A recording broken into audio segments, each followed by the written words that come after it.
కేవలం ఒక్క రోజులోనే మీరు కేసీఆర్ ను పొగుడుతున్నారు అంతే, మీ ఇద్దరి మధ్య లోపాయకారి ఒప్పందం కుదిరిందని మంత్రి అడ్లూరి లక్ష్మణ్ కుమార్ జీవన్ రెడ్డిపై విమర్శనాస్త్రాలు సంధించారు. గురువారం మోతేరోడ్డు కార్యాలయంలో ఎమ్మెల్యే సంజయ్ కుమార్, జిల్లా కాంగ్రెస్ అధ్యక్షుడు గజంగి నందయ్యతో కలిసి ఆయన విలేకరులతో మాట్లాడారు. రేవంత్ రెడ్డి పాలన కంటే కేసీఆర్ పాలన బాగుంది అని జీవన్ రెడ్డి ముఖ్యమంత్రిని విమర్శించడం శోచనీయమని అన్నారు. రేవంత్ రెడ్డి ఎక్కడ కూడా మాజీ మంత్రి జీవన్ రెడ్డిని అగౌరవపరచలేదని, అంతేకాకుండా మీ కుటుంబంలో దాదాపు అందరికీ 5 పదవులు కాంగ్రెస్ ఇచ్చిందని, రేవంత్ పాలనలను పలు రాష్ట్రాలు మెచ్చుకుంటున్నాయని, మీ వల్ల కాంగ్రెస్ పార్టీ కార్యకర్తల భవిష్యత్తు అగమ్య గోచరంగా మారిందని మంత్రి అన్నారు. 2023లో మీరు గెలిచి ఉంటే ఇలాంటి నిర్ణయాలు మీరు తీసుకునే వారేనా అని అన్నారు. కార్యక్రమంలో పాల్గొన్న ఎమ్మెల్యే సంజయ్ కుమార్ మాట్లాడుతూ, బీఆర్ఎస్ ఎమ్మెల్యేగా గెలిచిన తాను అభివృద్ధి కోసం ప్రభుత్వంతో కలిసి పనిచేశానని, సంజయ్ కుమార్ కుటుంబ సభ్యులకు ఎవరికి కూడా బిల్లులు బకాయిలు లేవని, పనులు చేసిన వారి బకాయిలు ఉన్నాయని, గ్రామాల్లో ప్రజాప్రతినిధులకు 30 కోట్ల బిల్లులు విడుదల చేయించడం జరిగిందని ఆయన అన్నారు. ముఖ్యమంత్రి పేదవారి అభివృద్ధి కోసం పనిచేస్తున్నారని, జగిత్యాలకు ఇంటిగ్రేటెడ్ స్కూల్ మంత్రి లక్ష్మణ్ కుమార్ ద్వారా కేంద్రీయ విద్యాలయం శాంక్షన్ అయినట్లు తెలిపారు. జగిత్యాల అభివృద్ధి తన లక్ష్యమని ఆయన ఈ సందర్భంగా పేర్కొన్నారు. ఈనాడు జగిత్యాల పట్టణంలో జరిగినటువంటి సంఘటన పెద్దలు జీవన్ రెడ్డి గారింటికి గౌరవ టిఆర్ఎస్ పార్టీ వర్కింగ్ ప్రెసిడెంట్ అయినటువంటి కేటీఆర్ గారు రాగానే వారు పాత్రికేయుల మీటింగ్లో గౌరవ రేవంత్ రెడ్డి పాలన కంటే కేసీఆర్ గారి పాలనే బాగుందని చెప్పడం సూచనీయం. వారు గత 42 సంవత్సరాల సంది కాంగ్రెస్ పార్టీలో ఉండి, కాంగ్రెస్ పార్టీలో రకరకాల పదవులు అనుభవించి, ఈనాడు కాంగ్రెస్ పార్టీ నన్ను అగౌరవపరుస్తుంది కావున నేను పార్టీ మారుతున్న సంకేతాలు ఇచ్చుకుంటూ గౌరవ ముఖ్యమంత్రి రేవంత్ రెడ్డి గారిని విమర్శించడం చాలా బాధాకరమైనది. ఇవాళ మీరు ఇన్ని సంవత్సరాలు కాంగ్రెస్ పార్టీని మేము మీ దగ్గర నమ్ముకొని ఉన్నందుకు ఇవాళ మీ స్వార్థంతో కాంగ్రెస్ పార్టీ వీడిపోతే మేమున్నటువంటి కాంగ్రెస్ పార్టీ కార్యకర్తలు మా భవిష్యత్ అగమ్య గోచరంగా మారింది. తమరు ఈ విషయం ఆలోచించాల్సిన అవసరం ఎంతైనా ఉంది. కాంగ్రెస్ పార్టీ అంటేనే జీవన్ రెడ్డి అంటే కాంగ్రెస్ కుటుంబాల స్థాయిలో మేము మీ వెంబడి 40 సంవత్సరాల సంది కార్యకర్తలమే ఉన్నప్పుడు కార్యకర్తల మనోభావాలు దెబ్బతినే రకంగా తమరు తమ వ్యక్తిగత నిర్ణయానికి, మీ వ్యక్తిగత స్వార్థం కొరకు మీరు పార్టీ మారడం ఇలా మేము వ్యతిరేకిస్తున్నాం. అట్లాగే మీకు ఒకవేళ మొన్న మీరు 23లో ఓడిపోయినా కూడా మీకు 24లో ఎంపీ పోటీగా అభ్యర్థిగా ప్రకటించడం జరిగింది. గౌరవ ముఖ్యమంత్రి గారు తమరిని ఎక్కడ కూడా అగౌరవపరిచే సాహసం చేయలేదు. ఒకవేళ 2023లో తమరు గెలిచినట్టయితే మీకే మంత్రి పదవి వచ్చేది కదా. మంత్రి పదవి ఉన్నట్టయితే ఇట్లాంటి నిర్ణయాలు తీసుకునేవారా? కొద్దిగా దయచేసి తమ ఆలోచించాలి. ఏమాత్రం అన్నా కూడా కాంగ్రెస్ పార్టీ మీద గౌరవం ఉన్నట్టయితే గౌరవ పెద్దలు ముఖ్యమంత్రి గారిని విమర్శించకపోవడమే తమరి గౌరవం భంగం కలిగించుకోవద్దని పాత్రికేయ బృందం ముందర మాట్లాడడం జరుగుతుంది. నమస్కారం. ఈరోజు జగిత్యాల పట్టణానికి వచ్చిన గౌరవ మంత్రి వర్యులు పాత్రికేయ సమావేశాన్ని ఏర్పాటు చేసిన సందర్భంలో కాంగ్రెస్ ప్రభుత్వంతో గత 20 నెలలుగా కలిసి పనిచేస్తున్న నేను పాల్గొనడం జరిగింది. వారికి స్వాగతం సుస్వాగతం తెలియజేస్తున్నా. నేను బీఆర్ఎస్ పార్టీ నుండి గెలిచినా కానీ మొదటి నుంచి కూడా నా కుటుంబం కాంగ్రెస్ కుటుంబం. కాంగ్రెస్ ప్రభుత్వం ఏర్పడిన తర్వాత పార్లమెంట్ ఎలక్షన్ల తర్వాత గౌరవ ముఖ్యమంత్రి కలవడం, జగిత్యాల ప్రాంత అభివృద్ధి కోసం నిధులు కావాలని చెప్పి వారిని కోరగానే డబల్ బెడ్రూమ్ ప్రాజెక్ట్ ఏదైతే ఆగిపోయిందో దానికి కరెంటు, నీళ్లు, అదేవిధంగా శానిటేషన్కు దాదాపుగా 35 కోట్ల పైన మెడికల్ కాలేజ్ పని కాంట్రాక్టర్ ఆపేసి పోతే 41 కోట్ల రూపాయలు రోలవాగు ప్రాజెక్టు నిలిచిపోతే గౌరవ మంత్రి గారు కూడా వారి ప్రతిపాదన వీరికి 30 కోట్ల రూపాయలు జగిత్యాల పట్టణానికి గత ప్రభుత్వాలలో మంజూరైన టీయూఎఫ్ఐడిసి నిధులు ఆగిపోతే అవి కావచ్చు, రాయకల్ పట్టణానికి దాదాపు 9 కోట్లు, ఈ రకంగా చాలా పెద్ద ఎత్తున నిధులు ఇస్తామని చెప్పి వారు మాట ఇవ్వడం జరిగింది. అంతేకాకుండా కొన్నిసార్లు అంటూ ఉంటారు సంజయ్ కుమార్ కుటుంబ సభ్యులకు కాంట్రాక్ట్లు ఉన్నాయి బిల్లుల కోసం అని. ఈరోజు బిల్లులు నా కుటుంబ సభ్యులకు లేవు అందరూ అనుకున్నట్టు, కానీ ఈ ప్రాంతంలో పనిచేసిన వాళ్ళకు ఉదాహరణకు మెడికల్ కాలేజ్ 119 కోట్లతో మంజూరై 12.33% 14 కోట్లు మాత్రమే ఈ 2023 వరకు మంజూరైంది. రేవంత్ రెడ్డి గారు ప్రభుత్వం వచ్చిన తర్వాత నేను కలిసిన తర్వాత 41 కోట్ల రూపాయలు ఇస్తే ఇప్పుడు పనులు నడుస్తున్నాయి. ఆ రకంగా పెద్దవాళ్ళై డబుల్ బెడ్రూమ్ కావచ్చు, గోలవా కావచ్చు తీసుకుంటూ పోతే గ్రామ స్థాయి నాయకులు ఈ ప్రాంతంలో 20 ఇళ్ళు కట్టే డబుల్ బెడ్రూమ్ ప్రాజెక్టు పోతారంలో కావచ్చు, మొన్న పొలగాని మధు అట్లాంటి వాళ్ళకి 41 లక్ష పేరు చెప్పుకుంటే లక్ష్మీపూర్ నుంచి పెడితే బోర్రపల్లి దానిక చాలామంది కాంట్రాక్టర్లకు రావాల్సిన బిల్లు, ముఖ్యంగా ప్రజాప్రతినిధులు గ్రామాలలో చిన్న చిన్న వర్కులు చేస్తారు. అది రామాజపేట మోనలో కావచ్చు, అప్సింపూర్ రాయచరెడ్డి కావచ్చు, అంతర్గామలో కావచ్చు. ఈ రకంగా చెప్పుకుంటూ పోతే దాదాపు ఒక 150 మందికి 30 నుండి 40 కోట్ల రూపాయలు మంజూరు నిధులు విడుదల చేసింది. ఇంకా కూడా దాదాపు 7-8 కోట్ల రూపాయలు రావాల్సి ఉంది. మేము మొన్న కూడా గౌరవ మంత్రి గారిని అదేవిధంగా డిప్యూటీ సీఎం గారిని కూడా కోరడం జరిగింది. అంటే ఈ రకంగా ఉన్న సందర్భంలో జగిత్యాల ప్రాంతంలో అభివృద్ధి అవసరం. చాలాసార్లు కూడా జగిత్యాలలో ప్రభుత్వం ఒకటి వస్తే ప్రతిపక్షం ఒకటైంది, ఎమ్మెల్యే ఒకటైననే భావన ప్రజలలో ఉండింది. అదే సందర్భంలో ముఖ్యమంత్రి గారు ఏదైతే పేదవాళ్ళకు కొన్ని కార్యక్రమాలు తీసుకున్నారో అవి కావచ్చు, దాంతోపాటుగా జగిత్యాలకు ముఖ్యంగా యావర్ రోడ్ వెడల్పు చేసే కార్యక్రమం వారు మాటిచ్చింది. మొన్న కూడా చెప్పదండిలో జరిగిన సభలో వెళ్ళి కలిసి అక్కడ కూడా మాటిచ్చింది.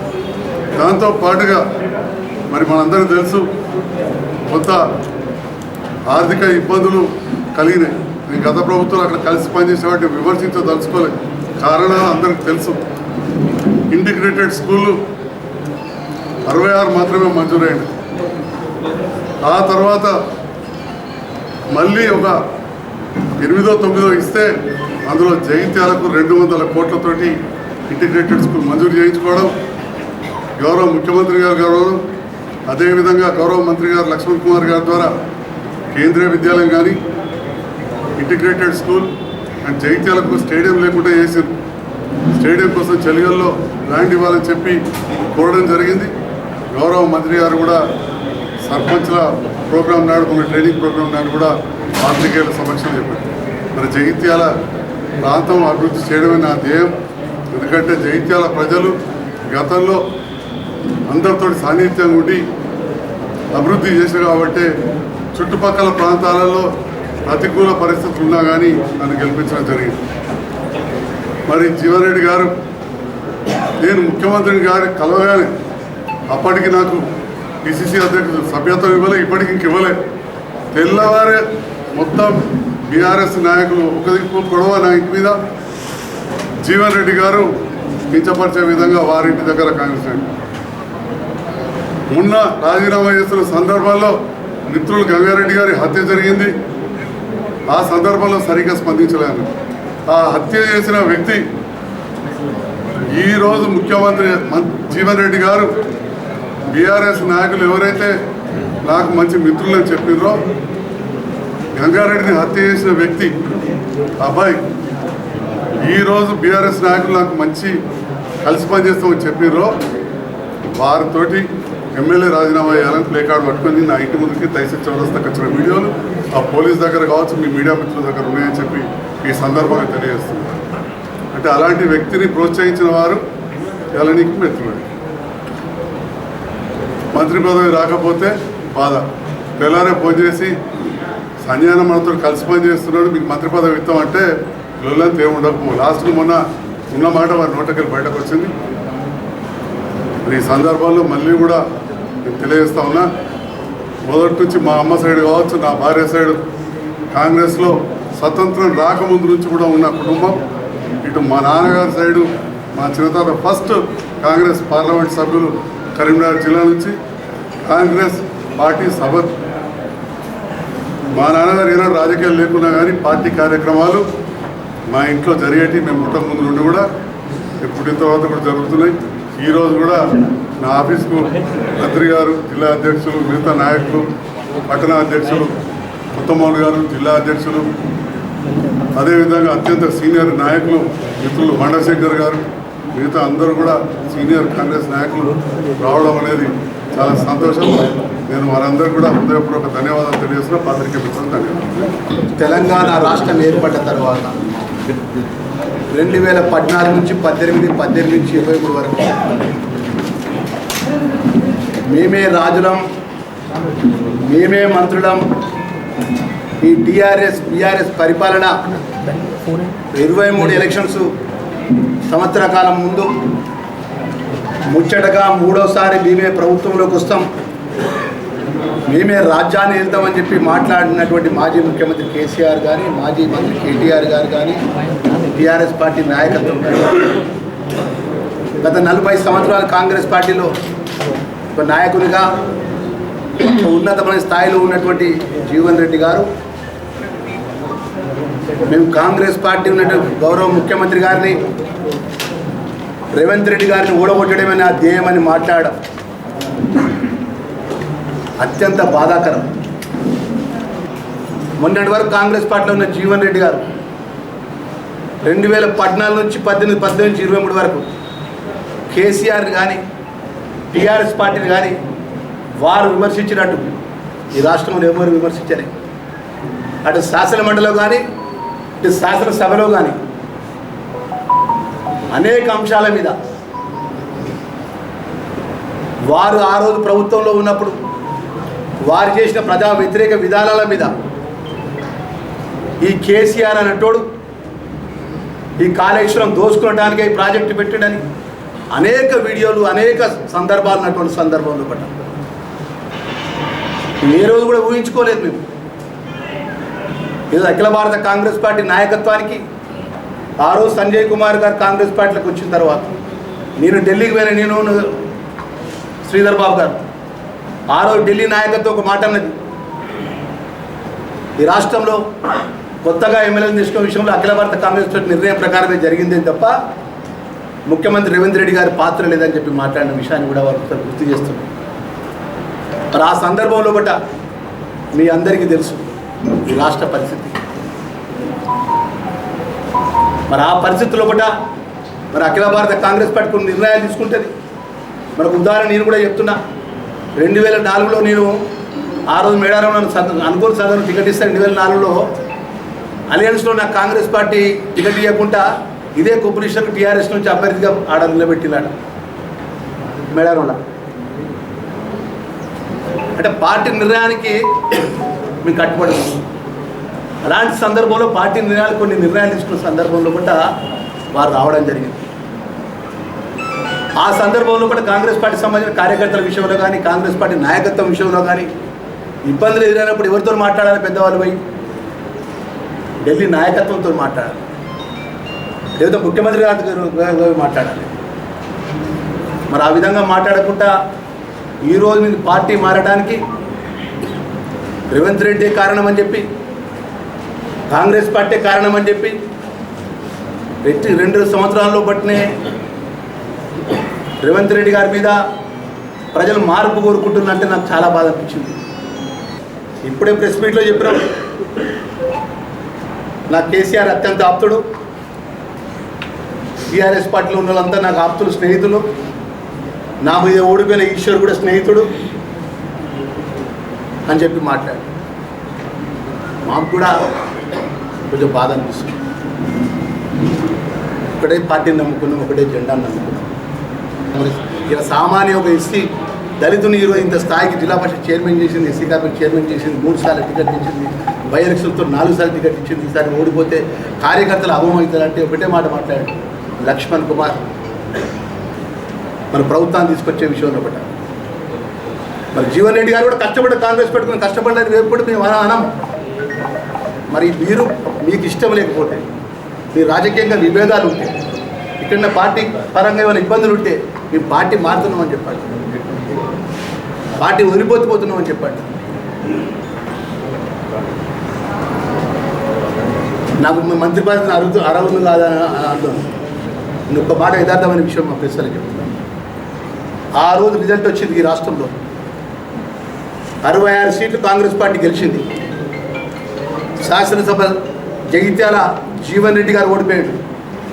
జీవన్ రెడ్డి గారు ఓడిపోయిన ఒక 10-12 నిమిషాలు బట్టే గౌరవ ముఖ్యమంత్రి, ప్రస్తుత ముఖ్యమంత్రి రేవంత్ రెడ్డి గారు ఫోన్ చేసి, అన్నా నువ్వు బాధపడకు, నువ్వు ఓడిపోయినా నేను మంత్రివర్గంలో మంత్రి పదవి ఇస్తా అన్నమాట యథార్థమా కాదా అన్న విషయాన్ని నేను చెప్తున్నా. ఈ విషయం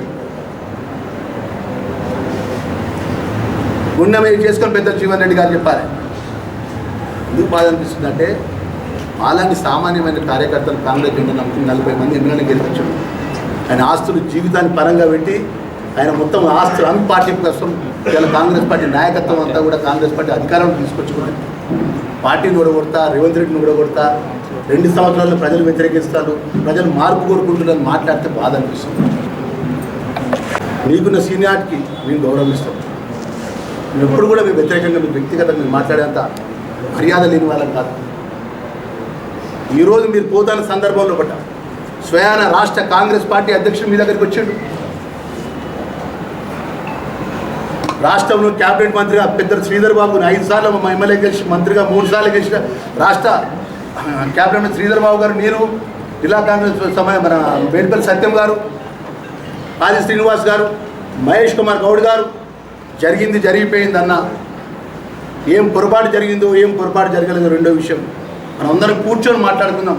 30 సంవత్సరాల పైచిలకు మీరు కాంగ్రెస్ పార్టీకి సేవ చేసిండు. మీ కుటుంబం కాంగ్రెస్ పార్టీ కుటుంబం. పార్టీలో అన్నప్పుడు కుటుంబంలో అనుకున్నప్పుడు కొన్ని ఇబ్బందులు ఉంటాయి, కొన్ని సమస్యలు ఉంటాయి. అంత మాత్రాన పార్టీని వదిలిపెట్టి పోవడం కరెక్ట్ కాదని చెప్పి మాట్లాడాడు. అదేవిధంగా అఖిల భారత Congress party secretary KC Venugopal advisor Vamshichander Reddy, AIC secretary స్వయంగా వచ్చి మాట్లాడింది. అంటే కాంగ్రెస్ పార్టీ రాష్ట్ర నాయకత్వం మీ దగ్గరికి వచ్చింది, అఖిల భారత కాంగ్రెస్ పార్టీ మీ దగ్గరికి వచ్చింది, మిమ్మల్ని రిక్వెస్ట్ చేసింది. కానీ మీకు ఆల్రెడీ డిసైడ్ అయి ఉన్నారు, మీరు నిర్ణయం తీసుకున్నారు. ఇవాళ ఏం మాట్లాడారు? దేశంలో భారతీయ జనతా పార్టీ ఉండాలి, రాష్ట్రంలో రాబోయే రోజుల్లో టీఆర్ఎస్ కేసీఆర్ని కోరుకుంటున్నట్టున్నాం. మరి టీఆర్ఎస్ కేసీఆర్ని కోరుకుంటే మన మున్సిపాలిటీ ఎలక్షన్స్లో ఎందుకు ఓడిపోయింది? టీఆర్ఎస్ ఎందుకు గెలవాలి ఈ రాష్ట్రంలో? సర్పంచ్ ఎలక్షన్స్లో ఎందుకు ఓడిపోయింది? జగిత్యాల ఆర్డీఓ తహసీల్ ఆఫీస్ ముంగట ఒక 2 సంవత్సరాలు 2.5 సంవత్సరాల క్రితం సామాన్య కార్యకర్తలు ఛాయ నిలబడ్డా. ఆ ఛాయ దాకుండా నిలబడ్డ కార్యకర్త ఈరోజు కళ్ళు రాష్ట్ర క్యాబినెట్గా ఉందంటే ఈరోజు రాహుల్ గాంధీ గారు, రేవంత్ రెడ్డి గారు, కాంగ్రెస్ పార్టీ కార్యకర్తల కష్టంతో, ప్రజలకు ఆశీర్వాదంతో ఈ స్థాయికి వచ్చినారు. మీరు పరిపాలన చేసిండు ఎవరు చేసిండు?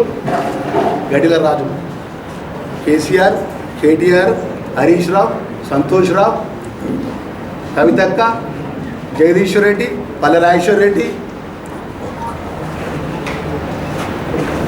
ఇలా గడి దొరికితే రెడ్డి కార్పెట్ ఇస్తుంది అయ్యా.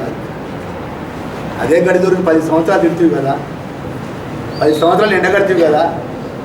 ఇలా గడిలో ఒక ధరలు వస్తే ఏ రోజన్నా పాపం మా ఈశ్వరాలను చేయబడి చూపేసి పక్కా జరగవాయని అప్పుడు నా ముఖ్యమంత్రి. ఈరోజు మీ అన్నగా లక్ష్మణ్ కుమార్, మీ తమ్ముడుగా, మీ కన్నమ్మగా ఈ స్థాయికి వచ్చిన 100కి 100%. ఈరోజు ఈ సందర్భంగా ఏదైతే కేటీఆర్ జగిత్యాల జిల్లా ఈరోజు రాజకీయంగా నాకు జన్మనిచ్చిన ధర్మపురం ప్రాంత ప్రజలకు జన్మనిచ్చిన జిల్లా వచ్చి ఈరోజు ఏది పడుతుందే మాట్లాడి ఏదైతే 6 గ్యారెంటీలు అబద్ధమాన్ని మనం ఇంకేదో అబద్ధమాన్ని మనం జీవన్ రెడ్డి లాంటి నాయకుల్ని మీరు వదిలిపెట్టుకున్నాడు అని మాట్లాడు ముఖ్యమంత్రి మా రేవంత్ రెడ్డి గారిని టార్గెట్ చేసి ముఖ్యమంత్రి గారు మాట్లాడమని తీవ్రంగా ఖండిస్తున్నాము. ఇది సరైన పద్ధతి కాదని చెప్పి మరొకసారి యావత్ తెలంగాణ రాష్ట్ర కాంగ్రెస్ పార్టీ కార్యకర్తల పక్షాన మేము వారు కోరుతున్నాం.